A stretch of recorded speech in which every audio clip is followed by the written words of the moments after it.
બહુ રખું બાપુજીને માપે, આપણી કંપનીને માપે રખો, માને બહુ રખો. એ તો લગ્ન આવે એટલે 40 વર્ષની હોય 30 વર્ષ થઈ જાય, દોટા દોટ મને કામ કરવા. રાતના 2:30 વાગે જાગી જાય, આપણે કઈ પણ 2:30 થયા કે મને તેમ કે 5:30 થયા. અરે 2:30 થયા હુઈ જા માંદી નારિયા ના હવે હું હવે 2-3 દી પછી મારા દીકરાને માંડો એ પાસ માર વહુ આવે એ પાસ માર નકરી નિરાજ ઘણી માને નિરાજ થઈ ગઈ, ઘણી માને ની કાઢી નાખ્યો નકરી રાત જ વધી. એ ભાઈ બહુ વિચારવા જેવું છે. છોકરાના લગ્નમાં માને બહુ વરખ, બાપુજીનો ઓછો વરખ. શું કામ? માને તો પ્રસવની પીડા સહન કરે છે ને, માને શું થાય મેં જે દુઃખ સહન કર્યું છે ને એનું સુખ મારે વહુ આવશે ને પાછી મને મળશે થઈ. એટલે આપણે લગ્નમાં ખર્ચ થાય ને તો આપણે થોડાક એમ કરકસર કરતા માપ રાખીને નકરા બિલ જ વહી જાય, પણ માથા નકરા ખા કરી પણ માપ રખાય બધા નકરા બિલ છે થઈ રહ્યું બધું સમજો માપે ખર્ચ કરી. તમે ભાઈ શું કે નારિયેળના વરાજાન બાપો છો, ખર્ચ તો કરવું જ પડશે. પરાયણે ખર્ચ કરાવે એ ભાઈ એને હરખ છે. શું કામ? કોઈ દુઃખ સહન કર્યું છે એનું સુખ સામું દેખાય છે. પણ એમાં મારો કહેવાનો હેતુ છે, ઘણી વખત આપણે સામાન્ય બાબતમાં કુટુંબ વીખી નાખીએ છીએ, સામાન્ય બાબતમાં આપણે અલગ થઈ જઈએ છીએ, સામાન્ય બાબતમાં આપણા જીવનની માલિકો અણસમજણની તિરાડ પડી જાય છે. એકવાર જેના વખાણ કર્યા હોય ને એના અવગુણ ગાઈ ને એ તો ભયંકર કહેવાય. એકવાર મિત્ર હોય, કુટુંબી હોય, જાય ભાઈ હોય, દીકરો હોય, બાપ હોય, પત્ની હોય કે પુત્ર હોય કે પછી પુત્ર વધુ હોય, એકવાર વખાણ કરતા ઠાકતા ન હોય એ જ મોઢેથી પાછા અવગુણ ગાવાની શરૂઆત કરીએ તો એ વિશ્વાસઘાત છે. દીકરાનું હક પણ થાય ને તમે જોજો, હક પણ હજી નક્કી થયું હોય ને, હજી જળ જલાવ્યું, જળ એટલે નાળિયેરનો દોડો ભાઈ તમને કહું. એ જળ જલાવીને ઘીરે આવે ને એટલે તરત જ પાડોશમાંથી હાહુ થવાની છે બરકે બધા, હાલો કાકી સાપ્યો, હાલો મોટા બા સાપ્યો, હાલો બાપુ સાપ્યો, હાલો હાલો હાલો ભાભી સાપ્યો, આવો હાલ દેરાણી સા પીવા નહીં માર દેર માર નાખે ત્યાં વળી ક્યાં ભાગી આમ હાલ વે મુના નક્કી થઈ ગયું પાછી સમજે 15-20 બાયું પર કેવો કોઈ હાહુ બનવાની હરખમાં હો, બહુ જ હરખ એટલે માપ બારો. એ ભાઈ લ્યો કાકી સા લ્યો, મોટા બા સા લ્યો, લ્યો ભાભી સા લ્યો, લે દેરાણી તું સાને જ પીતી કોફી પીશો મન ન કહેવાય. એ 3-4 બાયું બાકી હોય ને ત્યાં મોટી ઉંમરના બેન પૂછે આટલી બધી હરખમાં છો કેત ખરી વહુ કેવા છે કેતી નથી પાછી, તા તો કેટલી રકાવી મૂકી દે ઓલી 3-4 બાકી અને આમ આજ કરીને બે એ બા એની તો વાત જ ન થાય ને આપણને તેમ થાય કે બોલ્યા જ કરે ફૂલડા જરેસ પછી ક્યાં વાત રહી. અરે દીકરી ડાઈ એવી દીકરી રસોઈ બનાવતા આપણે આંગળા કરડી જાય. તઈ તમારા દીકરાને ભાગ્ય જેવા છે ને હું ન મળીએ ને પણ બહુ જ રખો. અને પછી તમે ઘીરે હોય ને ત્યાં સુધી બહુ વાતો હરખી ન કરે. મોબાઈલ તો અટાણે છોકરા અહીંથી જ આપે છે, બેલેન્સ અહીંથી જ ભરાવે. કોક ને વરહદી પછી ટાવર આવે ને પડખે થાંભલો હોય તો ખૂટો જ ન આવે, પાસે થાંભલો ઉભો હોય તો એનો આવે. ભાઈ કોણ જાણે શું થાય છે ખબર જ પડતી નથી. આ હાસ્યની પાછળ મારો ગંભીર હેતુ છે કહેવાનો. હાસ્ય તો ખાલી કરાવવા ખાતર કરાવું તમને આનંદ થાય અને આમ પ્રેશર ઓછું રહ્યું. પણ કેવું થાય કે આપણે હાજર હોય ને છોકરાને મોબાઈલ વાત શું કરે, હા મૂકો જય શ્રી કૃષ્ણ ભલે કાંઈ વાંધો નહીં હો મૂકી દો, તો એ વાત ન કરે. આપણે ઘેરેથી 12 જાય એની વાટ હોય, સાંજે વાળું કરીને કલાક અડધી કલાક 12 જાય ને 8 સાડા 8 એટલે પેલા જોવે વૈયા ગયા.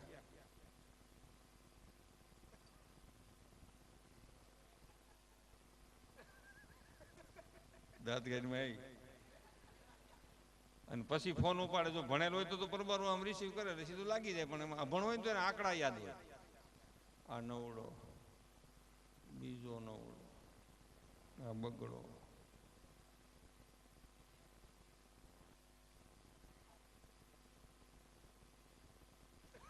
હજી રીંગ જાય ને તો તમે હતાઈને જોજો એ માના મોઢામાં કેટલો હરખ છે. દીકરાની માં છે ને એ માનું પાત્ર કેટલું અદ્ભુત છે અને એને કેટલો આનંદ છે. હજી તો રીંગ જાતી હોય વાતી નથી હોય પણ એનું મોઢા સામું તમે જોઈજો તો ખરા હતા ને તમને એમ થાય કે આ મોઢું તો આવું તો કોઈ દી નથી જોયું એટલું હરખમાં હો.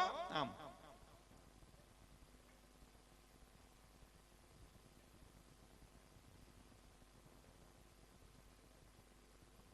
કોણ બોલે છે?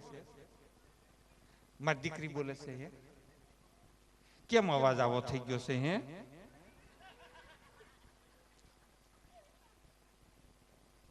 હમણાં હવામાન કેટલું ખરાબ, દિવસે તડકો પડે, રાતે લાઈટ ટાઈટ પડે છે.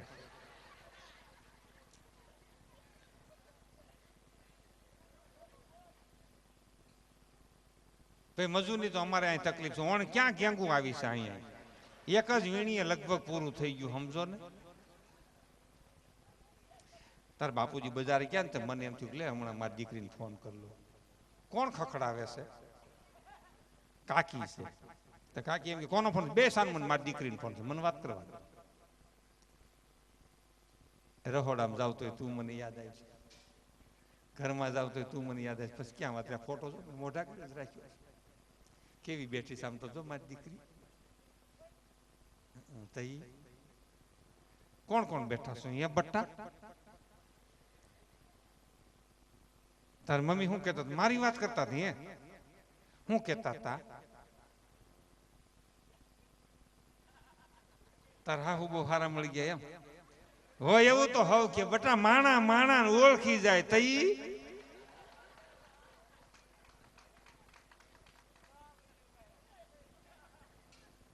તાર તબિયત જાળવજી હો બટા. તો હમેથી જવાબ આવે મારી તબિયત જાળવે, મમ્મી તમારી તબિયત જાળવજો. હું આવ્યા પછી લગભગ વાંધો નહીં આવે. જો તાર પપ્પા તાર બાપુજી એવા લાગે, મૂકી દે ફોન, મૂકી દે, પાછા માથા કૂટતા મૂકી દે. તા ઓઈલો અંદરથી આવે ખડકીમાં ઝાપામાં ડેલીમાં કે કોનો ફોન હતો? કોણ જાણે, આમાં ટું ટું થાતું હતું.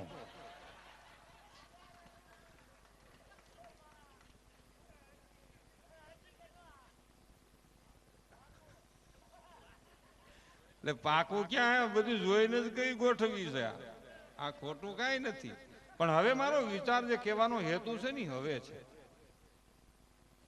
આટલો બધો જે હરખ, આટલો બધો ભાવ, આટલો બધો જે સ્નેહ હતો એ 400 મહિના વરહદી થાય ને એમાં એવી તિરાડ શું પડે છે? એવી કઈ સમજણ અણસમજણ થાય છે? એવું કયું દુઃખ મહાદુઃખ થાય છે? એવો કયો વિચાર ખોટો વિચાર થાય છે? એમાં મારો કહેવાનો હેતુ છે. આપણે 5:30 કે 6 ઉઠતા હોય, પ્રસંગ કેમાંથી બને છે? હાવ સામાન્ય બાબતમાંથી. ચિનગારી હંમેશા નાની હોય છે, પછી જ વિકરાળ ઈ અગ્નિનું રૂપ હોય છે. દિવાળી આપણે કરી, દિવાળી હાવ નાની છે, પછી અગ્નિ કેટલો મોટો થાય છે. એમ પહેલેથી થોડીક ભૂલમાંથી વિકરાળ વડલો થઈ જાય છે. બને છે કેવું? કાંઈ બાયથી થોડુંક કામ નબળું થાય, થોડીક વાર લાગે કામમાં, કામ હાથમાં જ પડી જાય, અને કામ મોડું ઉઠાય. આ મોડું ઉઠવાનો વાંધો તો હજી હાહુ ને વહુ ને 20 વર્ષનો જે ઉંમરમાં ફેર છે ને એટલે ભાંગ્યો જ નથી. 100 વાગે ઉઠતા હોય ને 1:30 થઈ જાય, પછી ગમે એટલા બાજી તો 100 તો ન જ વાગે. જાજા બાજી 7 વાગે, એથી વધારે બાજી 8 વાગે, ને બહુ બાજી તો 8મી હોત જાય. તો છોકરાની ઓ ઠામણાનો ઘા કરે કે આલે આ ઠોઈ છે તારો છોકરો બધા હાસે. કોઈ દી નો ગમ્યું તે નો જ ગમ્યું. જોવેશ કેવા આમ તો જો હજી ઘીરે જાય ને એમ કે હજી તમારે વિચારવું કે હજી એના છૂટાછેડા ન થયા ને ત્યાં તો 2 જણા કેવા મીણ્યા છૂટાછેડા થાય કેજો આપણે મુનો છે. ઈ તો વાટ જોઈને જ બેઠા. પણ મારો કહેવાનો હેતુ એમાં ઈ છે કે દીકરાની વહુ 6 વાગે ઉઠીએ છીએ, 6:30 થઈ ગયા હતી, હાહુએ શું કરવું જોઈએ? પોતાની પથારીમાંથી બેઠું થઈ અને જે ઓરડામાં વહુ હુતી છે એ બારણાને 2 ટકોરા કરવા છે. ઉઠો બેટા, 6:30 થઈ ગયા છે, ટિફિનને મોઢું થાય, ટિફિનને મોઢું થાય, આખો દી તમને તકલીફ પડે બેટા, કાંઈ વાંધો નહીં, નીંદર છે વેરણ છે. દીકરીની વહુ બારણું ખોલે પછી એમ કહેવાય બેટા આજ મોડું થઈ ગયું ને, કાંઈ વાંધો નહીં, નીંદર આવી જાય બાપા, નીંદર તો વેરણ છે, આયલા રાખે, કાલ વહેલા હેર ઉઠજો. હું તમને કાંઈ કહેતી નથી, જો આ તમને શરમાવાની વાત નથી કહેતી બેટા, હું તમને કાંઈ કહેતી નથી, પણ તમારે આખો દી તકલીફ થાય ને બેટા, એટલે થોડોક વહેલા ઉઠો ને તો તમારે બહુ સારું હો બાપા, તમને આખો દી તકલીફ ન પડે, તમારું છે ને બાપા તમારે કરવાનું છે. દીકરાની એવો વિચાર કરે મારી હાહુએ મોડું થયું તો મને કીધું નહીં હો, મારે વહેલું ઉઠવું જોઈએ, બીજે દી ઓટોમેટિક વહેલી ઉઠી. આ તો કોકો ખાવું લાગઠ નહીં, પોતાની પથારીમાં બેઠી થઈ ની વહુના બાણા સામું જોવે. કેમ જોવે? આમ જોવે. આપણને એમ થાય માલિકો ઘરી જા પડીશ કામા કુંડી કઠણાઈ હોય એટલે ભટકાઈ જાય. સખાઈશ થોડું. અરે માં, વર્ષથી પહેલા તો તું વખાણ કરતી હતી કે દીકરાની વહુ બહુ હારી મળી ગઈ, ફૂલડા જરતા હતા ને આજ તારા મોઢામાંથી ઝેર કેમ ઝરે છે? એના કરતા મારો કહેવાનો હેતુ એમાં ઈ છે, દીકરાની વહુને દીકરી તરીકે સ્વીકારી. થોડુંક ભૂલી જઈએ, થોડુંક વિશાળ દિલ રાખીએ, થોડુંક સમયની સાથે તાલ મિલાવવાની કોશિશ કરીએ. ઘરની વાત ઘરમાં રાખીએ. ઘરની વાત બહાર કરશું, કોઈ સાંભળવા બેઠું છે એ ત્યાંથી આગાપાછી કરશે. આપણી વહુને કહે, વહુમાંથી હાહુને કહે, આપણા ઘરમાં ભડકો થાય, પાડોશી તાપશે. એના કરતા દીકરાની વહુને દીકરી તરીકે સ્વીકારી. મારા દીકરાની વહુ જરૂર છે, મારી દીકરી ઠેકાણે છે ને એની ભૂલ હોય તો હું માં છું, મારે એની ભૂલ સુધારવી જોઈએ, મારી ફરજ છે. થનારી વહુ દીકરી પણ એવું વિચારે કે મારી હાહુ જરૂર છે પણ મારી માં ઠેકાણે છે, મને બે કડવા વેણ કે તો મારે સહન કરવા જોઈએ, હું તો એની દીકરી છું, મારે એની સામું વઢે ન ચડાય.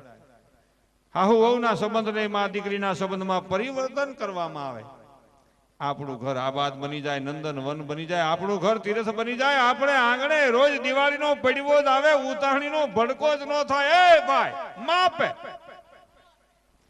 વિચારવા દે.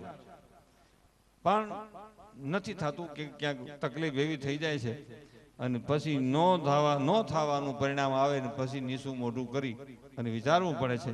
એટલે અહીં કણે કે છે, પ્રસંગ એવો છે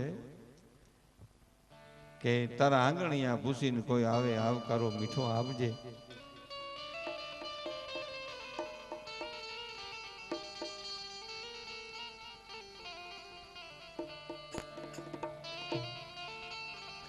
અને ઘણા પાછા ઘીરે બહુ લોટકા હોય. ભાઈ તને કહું, તમને કહું, ઘણા ઘીરે બહુ લોટકા. બાઈ થી બોલ્યું થાય ને મારવા મળે. મારી હમું બોલે, મારી હમું બોલે, મારી હમ બોલે. તારી હમ ન બોલે. ઘઉંનો કટો ખલાસે, ખાંડ નથી, ભૂકી નથી, તેલ નથી, છોકરા થીંગડા વાળા પાટણ કરીને ઊભી બજારે સીડ્યા, તને કહેવાય નહીં કામે સીડ્યા મારી હમ બોલો છે. તારી હમ હું બાપુજી હમ હોત બોલવું પડે. આવો કામા કૂટ્યો ક્યાં ફટકાયો?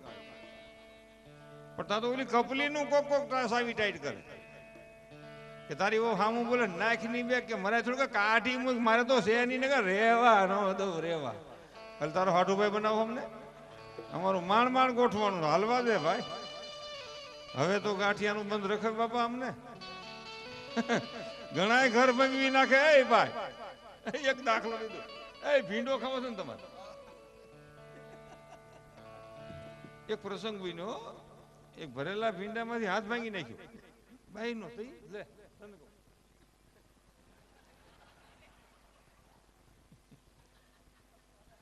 એ પ્રસંગ એવો બન્યો, 7-8 વર્ષ પહેલા એક પ્રસંગ બન્યો. પેલો 500 ગ્રામ ભીંડો બજારમાંથી કોણો લઈ આવ્યો, વેચી શીંગું ભાઈ લીલો સમો. ઘરવાળાને કહે, ક્યાં ગઈ? અરે હાલે ભીંડો, ભરેલો ભીંડો બનાવજો, ભરેલો ભીંડો બનાવજે. સાંભળતી હતી? હા જાઓ બનાવશું. આવડો ભીંડો મૂકીને એવો ને ઓલી બાઈએ જોયું તો સીણા લોટ ન મળે. હવે એમાં તો ભરેલો તીવીને થાય નહીં. પાડોમાં દુકાને છે, ત્યાં ગઈ, કાકા તમારા દીકરાને ભરેલો ભીંડો ખાવો છે ને, 250 ગ્રામ લોટ આપો ને કાકા. એ કે મારા દીકરાનું એના બાપનું 3 પેઢીનું ખાતું બાકી છે, કોઈ દેતા જ નથી દેવું બાકી, જાઓ. બીજી દુકાને ગઈ કે કાકા તમારા ભત્રીજાને ભરેલો ભીંડો ખાવો છે ને, 250 લોટ આપો ને સીણાનો. એ કે મારા દીકરાનું એના બાપનું બેયનું બાકી છે, તમારી આબરૂ નથી, બાકી નથી દેવું. ત્રીજી દુકાને ગઈ તો કે તમારા ભાઈને ભરેલો ભીંડો ખાવ છે ને, 250 લોટ આપો ને. કે મારો ભાઈ જેલીમાં તેદુનું લઈ ગયા બાકી હજી નથી આવ્યું, એ 60 દિવસે લઈ ગયા.